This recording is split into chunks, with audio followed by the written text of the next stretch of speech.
여러분들은 교회 하면 어떤 이미지가 떠오르시나요? 이 교회 하면 어떤 분들은 이 보이는 지역 교회들, 이제 우리가 사는 지역 인근에도 교회들이 많죠. 우리 교회도 있고, 성결 교회도 있고, 중앙 교회도 있고, 다양한 교회들이 있는데요. 이 교회하면 이런 지역 교회들을 떠올리기도 하고, 그리고 말씀과 찬양 혹은 예배를 떠올리는 분들도 있습니다. 또 교회 공동체를 떠올리는 분들도 계시고요.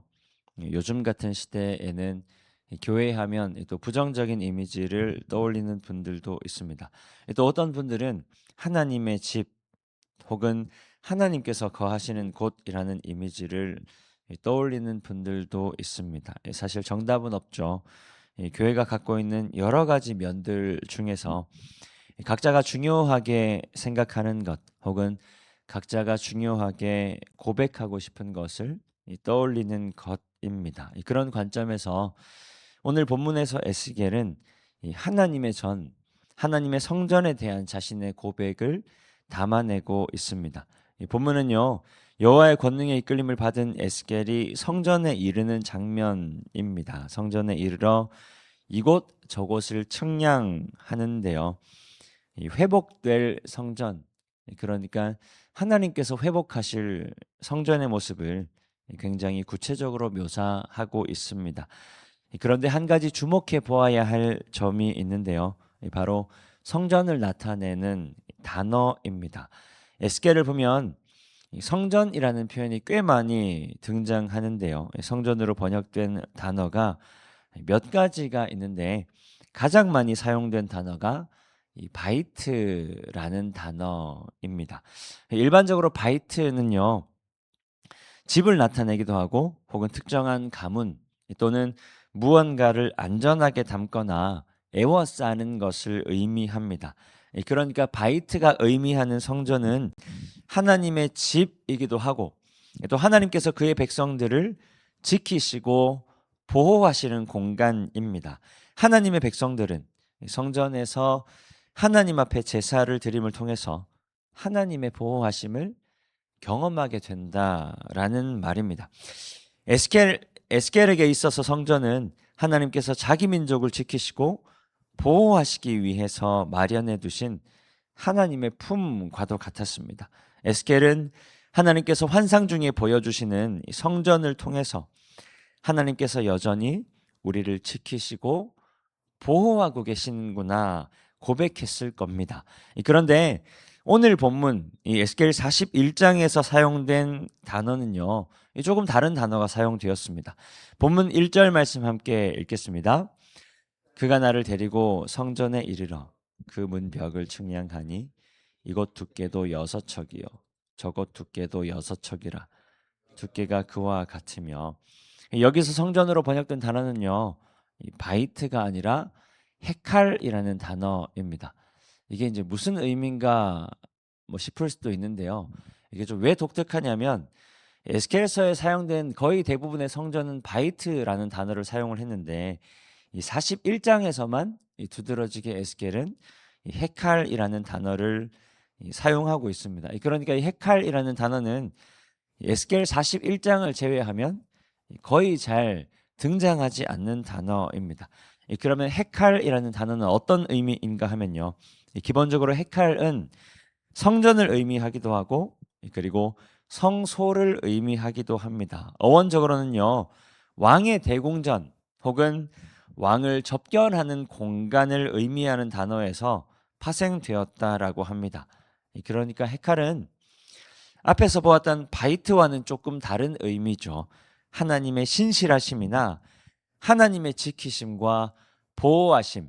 그러니까 바이트가 이런 걸 의미했다라고 한다면 이 헤칼은 하나님의 왕권, 하나님의 절대 주권을 의미함과 동시에 하나님을 대면하는, 하나님을 만나는 장소입니다. 그러니까 에스겔은 여호와의 권능의 이끌림을 받아서 성전을 바라보면서 하나님의 절대 주권 그리고 하나님의 왕되심을 떠올렸다라는 거죠. 비록 지금 이스라엘 민족이 바벨론의 포로로 잡혀와 있고 예루살렘 성전은 무너져서 더 이상 하나님의 성전에서 제사를 드릴 수는 없지만 그럼에도 하나님께서 여전히 온 땅의 왕이심을 에스겔은 고백하고 있습니다. 지금 생각해 보면요, 언제 다시 가나안으로 돌아갈 수 있을지, 그리고 바벨론에서 그냥 사는 것이 더 나은 것은 아닌지 전혀 앞의 날들을 상상할 수 없는, 앞의 날들을 예측할 수 없는 그런 상황들 속에서 하나님의 실제하심을 전혀 느낄 수 없는 그런 곳에서 에스겔은 성전은 무너져서 사라져 버릴 수 있지만 하나님의 절대 주권은 절대로 사라지지 않음을 고백하고 있는 겁니다.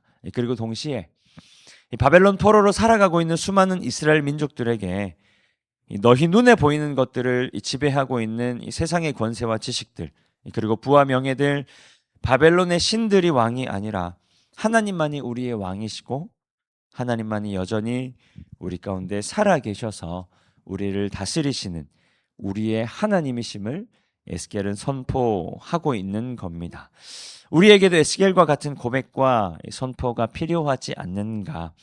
하나님을 왕이라고 고백은 하지만 힘든 일을 만났을 때, 도무지 이해되지 않는 삶을 살아가고 있을 때, 여러 가지 그런 상황들 가운데 놓여 있을 때 어떻게 이겨내야 할지 알 수 없는 삶의 고난들을 만났을 때 하나님이 아니라 이 세상 지식과 이 부와 명예가 마치 내 삶의 왕인 것처럼 살아가는 우리의 삶을 바라보며 우리도 동일하게 에스겔과 같이 선포해야 합니다.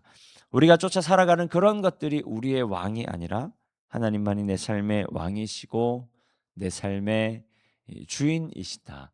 삶의 여러 가지 힘들고 어려운 일들 때문에 신앙을 잃어버리고 있는 성도님들이 계신다면, 그리고 신앙적인 회의를 경험하고 있는 분들이 계신다면, 하나님에 대한 의심을 품고 계신 분들이 계시다면, 그런 상황들 가운데에도 하나님은 여전히 우리의 왕이시다. 하나님은 여전히 우리를 신실하게 다스리고 계신다. 하나님은 여전히 우리의 삶을 인도하고 계신다. 하나님이 돈이나 이 세상의 부와 명예보다 못한 존재가 아니라 우리의 생각과 우리의 계획을 넘어서 신실하게 우리의 삶을 인도하시고 우리의 삶 가운데 역사하시고, 그리고 여전히 우리의 왕 되시는 분이시다. 우리가 함께 고백해야 할 줄 믿습니다.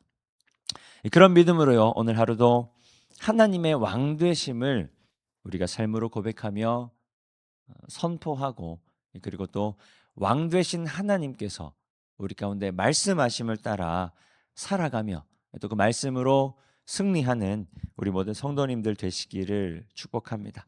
우리 시간 주신 말씀 기억하며 함께 기도하겠습니다.